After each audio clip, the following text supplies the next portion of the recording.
Hello students, आज मैं आप सभी के सामने एमपी 2023 असिस्टेंट प्रोफेसर के सिलेबस को डिस्कस करने जा रही हूँ और साथ ही आपको एक स्ट्रैटेजी बताने जा रही हूँ कि आप किस तरीके से प्रिपरेशन करें कि आपका सिलेक्शन 100% श्योर हो जाए।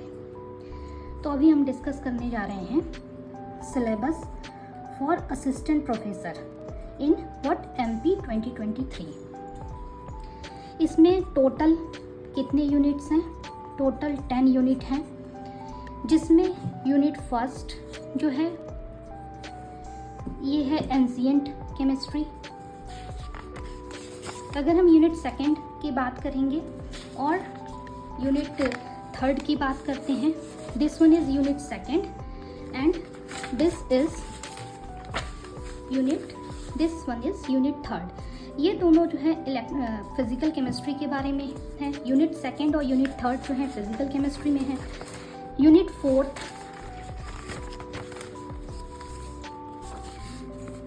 यूनिट फिफ्थ जैसा कि आप सभी देख रहे हैं, और यूनिट 6। ये जो 3 यूनिट हैं वो किसके बारे में हैं? वो हैं इनऑर्गेनिक केमिस्ट्री के लिए हैं। जो unit 7th, this one is unit 7th,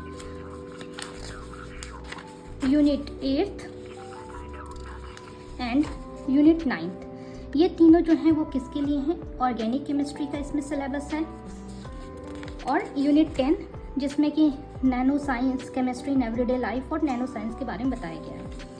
हम आपको इसके बारे में एक स्ट्रैटेजी देना चाहते हैं जिससे कि आप सिस्टमेटिक तरीके से प्रिपरेशन करें और आपका सिलेक्शन श्योर रहे। सिलेबस फॉर असिस्टेंट प्रोफेसर, जिसका कि हम आपको स्ट्रैटेजी बताने जा रहे हैं, आप किस तरीके से इसको 3 मंथ के अंदर, क्योंकि अभी हमारे पास कितना टोटल 3 मंथ है, इस 3 मंथ में हमें प्रिपरेशन करानी है या करनी है, तो आपको बताते हैं। पहला है detail of subject syllabus. Unit first क्या है? एंशिएंट केमिस्ट्री है। अगर आप सिलेबस के बारे में कंप्लीट जानते रहेंगे तो इससे ये रहेगा कि आपके दिमाग में एक अच्छा क्राइटेरिया बना रहेगा कि हमको किस तरीके से अपने केमिस्ट्री का प्रिपरेशन करना है, राइट। तो फर्स्ट है, unit first is ancient chemistry. Unit second and third में क्या है? फिजिकल केमिस्ट्री का सिलेबस है। उसमें क्या क्या कवर किया गया है इस असिस्टेंट प्रोफेसर के सिलेबस में? एमपी असिस्टेंट प्रोफेसर के सिलेबस में है quantum, molecular symmetry, chemical thermodynamics, statistical thermodynamics, phase rule, solid state, electrochemistry, colloids, surface chemistry, chemical kinetics. इनमें से काफ़ी आप पढ़ भी चुके होंगे, बहुत सारी चीज़ें आपने पढ़ी होंगी, और कुछ ऐसे चैप्टर्स हैं जिनका कि आपको प्रिपरेशन करना होगा। This is all about physical chemistry. Physical chemistry में ये सारे हमें पढ़ने हैं, जिसमें कि यूनिट सेकंड यहाँ तक सॉलिड स्टेट तक है यूनिट सेकंड, एंड इलेक्ट्रोकेमिस्ट्री से केमिकल काइनेटिक्स तक है यूनिट थर्ड। अब हम बात करते हैं इनऑर्गेनिक केमिस्ट्री की, जिसमें यूनिट 4, 5th एंड 6th ये है इनऑर्गेनिक केमिस्ट्री का सिलेबस, जिसमें कवर किया गया है क्या क्या चैप्टर्स दिए गए हैं।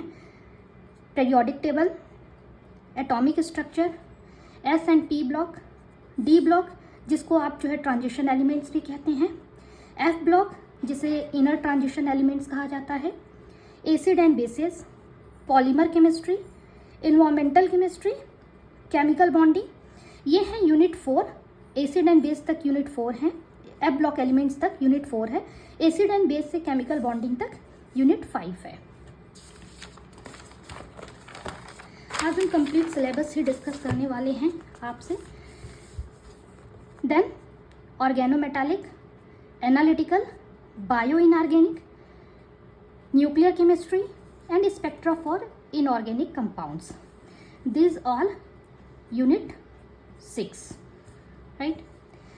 यूनिट 7th, यूनिट 8th और 9th में जो है ऑर्गेनिक केमिस्ट्री के सिलेबस है, और यूनिट 10 में अदर केमिस्ट्री है like chemistry in everyday life and chemistry in nano science and technology. अब हम ऑर्गेनिक केमिस्ट्री की भी बात कर लेते हैं, जिसमें जो ऑर्गेनिक केमिस्ट्री में जो सिलेबस है क्या है? पहला है IUPAC नॉमेनक्लेचर, जिसमें आप सभी को आता ही होगा, नहीं आता होगा तो आप अगर इसको सिस्टमेटिक तरीके से पढ़ना चाहते हैं तो आप मुझे कमेंट बॉक्स में कमेंट करिएगा, तो हम आपको strategy wise chapter wise syllabus जो है कंप्लीट कराएंगे विद इन 3 मंथ। दूसरा है स्टीरियो केमिस्ट्री। तीसरा इसमें आता है इंटरमीडिएट, जिसमें carbocation, carbon, ion, free radicals, carbene, ये सब आप पढ़े होंगे।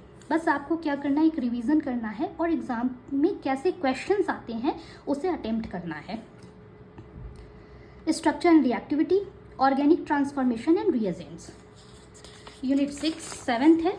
This one is unit 8th।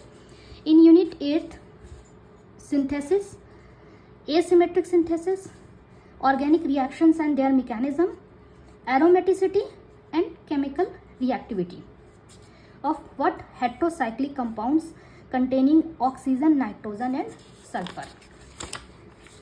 Unit 9th, this is also about the syllabus of organic chemistry. In unit 9 there's a rearrangement, name reactions. ये बहुत ही अच्छा है असिस्टेंट प्रोफेसर के सिलेबस में कि इन्होंने जो है रिएक्शंस जो है वो पर्टिकुलर कर दिया है कि कौन से रिएक्शंस आपको पर्टिकुलर पढ़ने हैं, क्योंकि नेम रिएक्शंस अगर आप देखेंगे और रीअरेंजमेंट्स देखेंगे तो lot of name reactions and lot of rearrangements हैं। बट असिस्टेंट प्रोफेसर जो एमपी असिस्टेंट प्रोफेसर के जो सिलेबस है उसमें इन्होंने पर्टिकुलर कर दिया है कि आपको इन्हीं नेम रिएक्शंस को पढ़ना है।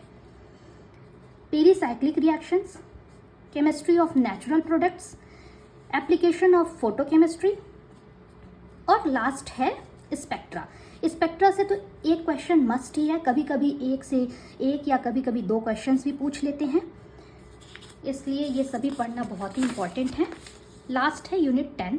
यूनिट 10 में एमपी की केमिस्ट्री के बारे में कि एमपी में मिनरल्स और ओर्स कहाँ कहाँ पाए जाते हैं, एमपी का जो इसमें फर्टिलाइज़र, पेस्टिसाइड्स, ये सब हम एमपी में क्या क्या यूज़ करते हैं, chemistry in everyday life and chemistry in nano science.